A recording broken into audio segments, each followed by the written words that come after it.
Hello and welcome to the studio.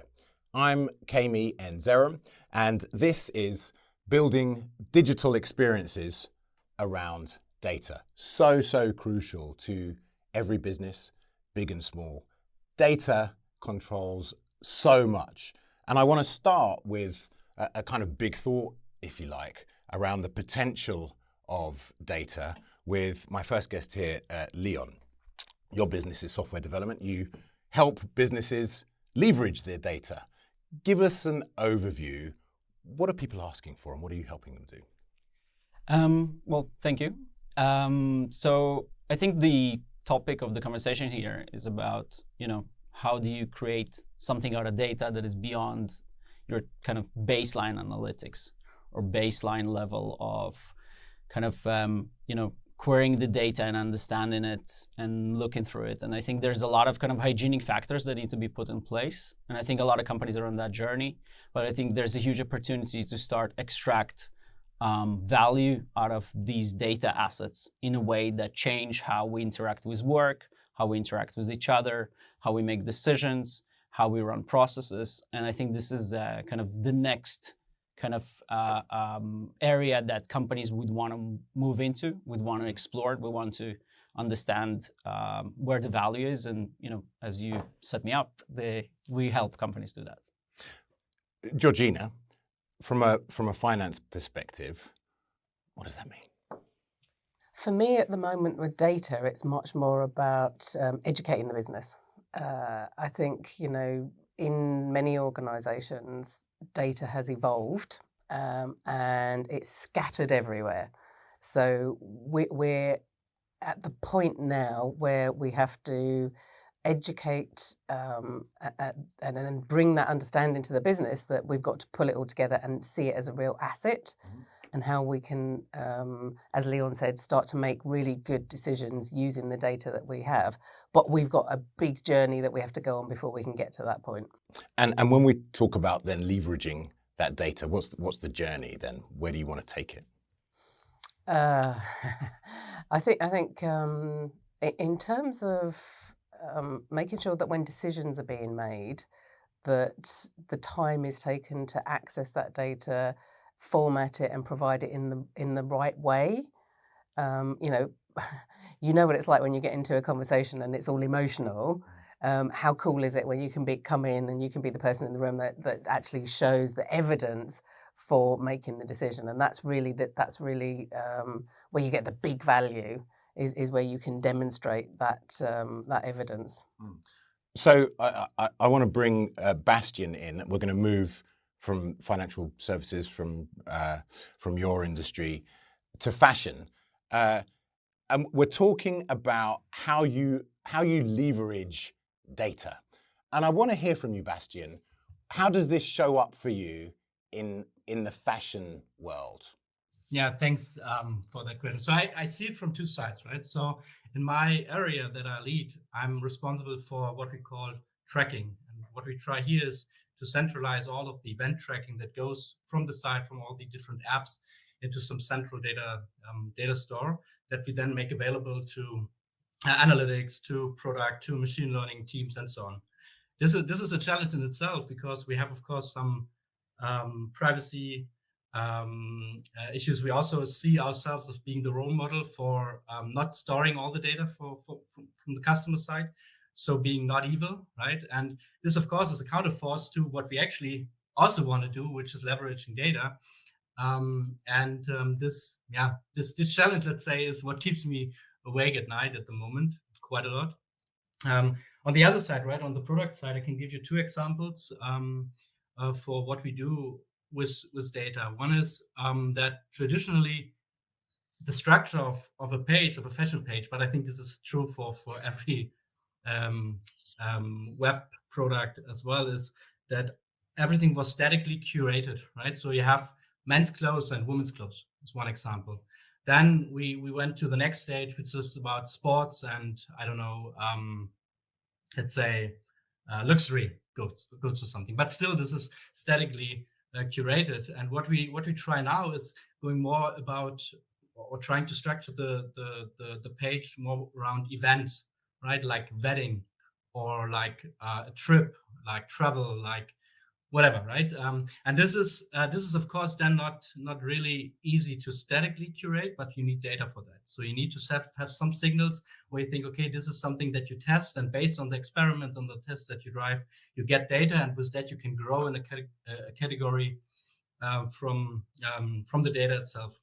Another example is what we call outfits. So we have quite a lot of creators, influencers on our page that actually show their styles, their outfits, and then you can buy those in a package, let's say, right? But what we also want to try is to, based on what people buy, to come up with our own outfits that are just based on data, not on any individual that builds these. Yeah, and all of this is just two examples about how we use data, while at the same time we try to be better and be a role model of not using all the data that customers leave on the site. And Bastian, it's a really fascinating glimpse into the dynamism, if you like, of your business and your industry. And moving to a very different industry, but I'm sure there will still be parallels, and that is debt advice. Lorna Allen, what does data mean to you, and how do you use it? So, as the largest UK not-for-profit debt advice organisation, we have over 6 million individuals like you and I that come to our website every year for some aspect of advice and help. We've been operating for 30 years, and we operate with all of the big banks. We have relationships with every major high street bank, anybody who provides credit in the UK. That means that we are absolutely data-led. Our drive is social purpose. We need to understand the aspect of society that helps us provide the best advice and help for an individual struggling with debt, so struggling to make ends meet. But we go further than that. We need to build insight, because we also go back to the government, we go back to a lot of the government organisations to lobby and influence policy changes, to fundamentally try and help much earlier on in somebody's debt journey to prevent that from happening. Any of us, and this is particularly important on the back of the pandemic and the energy crisis we're now seeing, that changing society behaviour, that changing economic climate for us is going to push more and more people into a problem debt who were never, ever expected to be in that situation. It's the likes of us that are actually going to face that now. And we're not good at budgeting. So we use our data not only to provide advice for an individual on their personal circumstances, but also to really try and learn and forecast and model and look at what we think is going to happen. The rules of society are changing. So to our use of data and that 30-year history of that anonymized data for us is really important. And that's driving us to need to think about more machine learning and more AI to really glean that insight, to provide that to lots of other players in the UK market. Lorna, that's so fascinating to see how you have to face both ways, both in terms of customer journey and your role as an organization in the kind of public policy space. Really, really interesting. Paul Williams, another industry that is experiencing change. How does your use of data, how do you leverage it, and how do you manage our changing needs for efficient and sustainable water supply? That's a good question. I suppose a little bit like Lorna, there's two sides. There's effectively trying to manage the customer experience and the customer journey far better, providing more information back to customers so they can understand their water usage, they can understand any decision points they can make. So examples of this would be smart water meters, for instance. If you, like a lot of other aspects of our lives, whether it's car charging points or smart meters on other utilities, you start being able to make more decisions as a user, as an interactor with that service, because there's more fine-grained control in terms of what you can do and how you can interact. And that would help obviously shape decisions that you make in terms of understanding how you're actually engaging with a service, or in our case with the utility and your water usage and your consumption, and how that how you can impact on that. And then from the other side, there's obviously an awful lot of water meters in the UK particularly, and in other countries as well. And then so trying to understand collectively all the data across all those meters. So as an organisation, Everflow provides water services to non-household customers itself, but we also provide our software and our services to competitors as well. So we also have that need to be able to segment what one part of the business is doing from what we're doing for other customers. So it's a little bit like Bastian was talking about in terms of making sure that there's no bleed across the organization in terms of the data you're collecting, and then you're using for improving platforms, for instance, for Insight is anonymized enough so that there's no conflict of interests there. But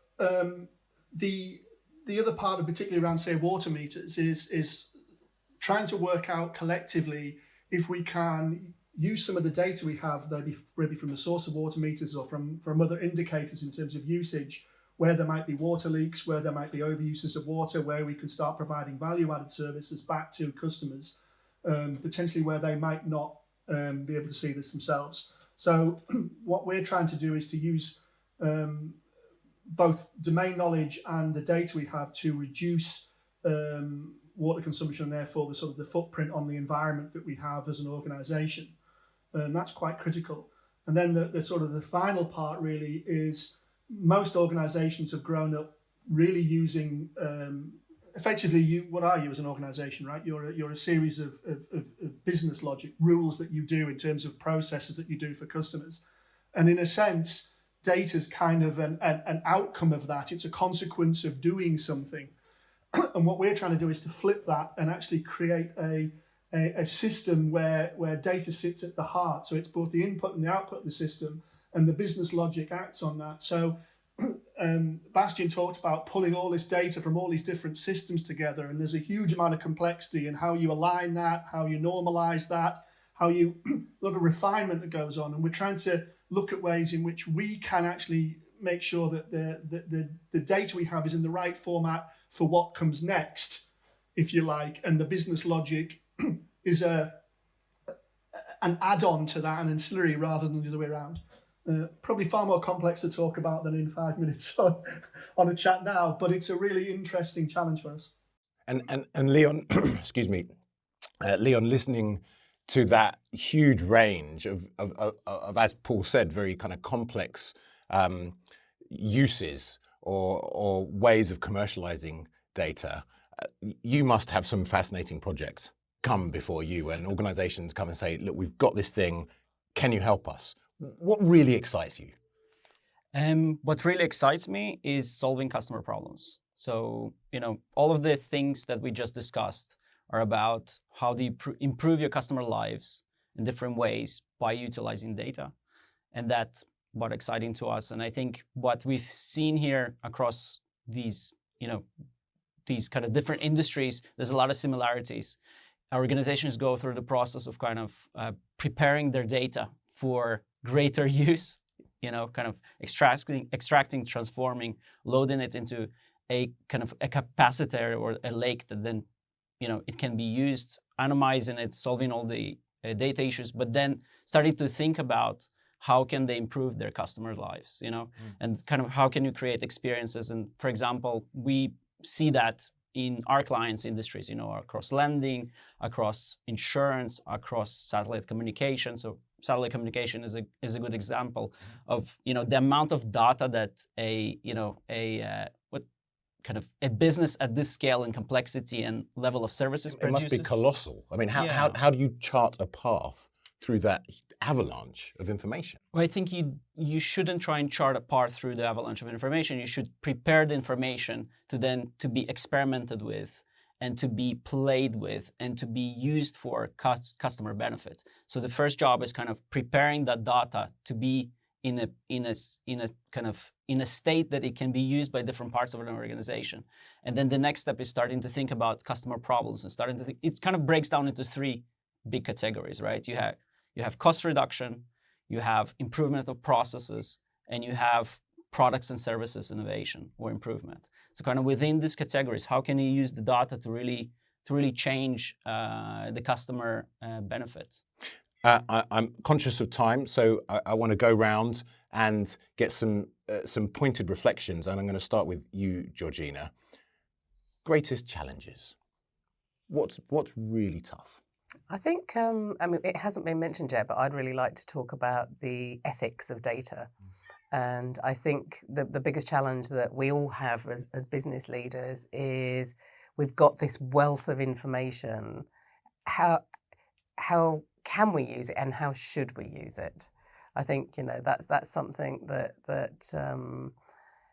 you know, we all want to do personalization, we all want to drive spend or revenue through getting our customers to spend, but I think we have to reflect back on what is the right thing to do. And I'm not sure there's enough time spent thinking about that. And indeed, you know, some of our panelists have discussed that and the walls within a business that you have to erect to make sure that you're not using data incorrectly or unethically. Unethically, yeah. Bastian, what is the greatest challenge you face? And you did talk about that yourself, about that balancing business need with respecting customer privacy. I think, yes, that's definitely one, and probably the biggest at the moment.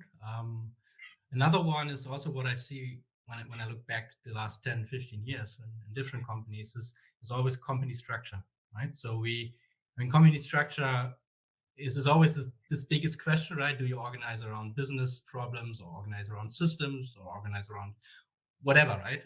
There's no optimal solution for that. But when it comes to data, I think this problem becomes even bigger, because then you talk about data ownership, you talk about the access to different systems. You have, for example, on the product analytics side, you have maybe 15, 20, 30 different teams like we have at Zalando, and all of them want to have their dashboards. And of course, they need to have a very strong foundation for how to leverage this data. But then it easily becomes kind of a mess, let's say, if the organization structure doesn't support this. Right, and what you see as symptoms is usually that people complain about data quality, that people complain about ownership, and all of these things. And I think looking into organizing, or let's say using data and the data flows also as an aspect to build your organizational structure is quite important. And Lorna, I suspect not only do you have a keen sense of the challenges within your organization, but a broader social point around data and fairness, especially with regards to, obviously, how it can impact personal finance. Absolutely. So our biggest challenge really is not that we have a wealth of data. It's about, and Georgina's got a great point, it's how we're using that for the right social good, and how we are presenting that in a personalized way that somebody can leverage value from that. How we make it accessible, how we can use it to help others inform decisions they're taking, whether it's a government, whether it's a bank, whether it's our individual customers or clients, to help them better understand their situation. The equal challenge to that is, as individuals, we are getting far more acutely aware about what organizations are storing about us. And that privacy and that need to know why somebody is wanting that data and what they're going to do with it is becoming much more of a critical driver as to how we make it accessible, how we manage it, sort it, protect it. And Paul, the last word with you, sir. I think there's an interesting quote, actually, I read recently from Jennifer Sundberg, who's co-chief executive of Board Intelligence. And she says, and I would tend to agree with her, that being smart with data starts with asking the right questions. I think there's an awful lot of data, and as we've talked about, increasingly so. And one of the issues around that is, like anything, you know, the more grains of sand there are on the beach, the harder it is to find the things you want. So I think that becomes a challenge in and of itself. Asking the right questions would lead us actually to look at possibly not necessarily storing more data, but storing the right data and focusing on the right quality of the right data as well. So I think that's important. And on that note, keep asking questions, because some questions are deeper than others, but any question is better than no question, right? You've been watching The Studio. I'm Kami and Zeram. Thank you so much to our terrific panel, and you have been watching Building Digital Experiences Around Your Data.